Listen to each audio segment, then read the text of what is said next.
In this video, I'll show you how to log into your Wells Fargo online account. If you find this video helpful, please leave a like and subscribe to our channel. In saying that, let's just jump straight into it. Alright, on your PC, laptop, or even your mobile device, open up any web browser. I'm going to use Google Chrome. So once you're inside a web browser, go to google.com and then type in Wells Fargo account login. A whole list of results will appear. So what you want to do is click onto the first one here from wellsfargo.com, mobile online banking. So tap into that. And then from here, this is the official website of Wells Fargo. Should look quite similar to this. And then you want to click onto sign on, be near the top of the page here. On my screen, it's the top right hand corner.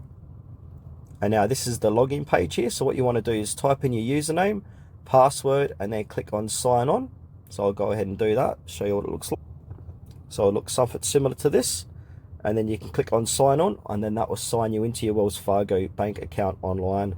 And for whatever reason, if you've lost your forgotten your username or password, just go ahead and click on forgot username or password and follow the prompts to retrieve either your username and password.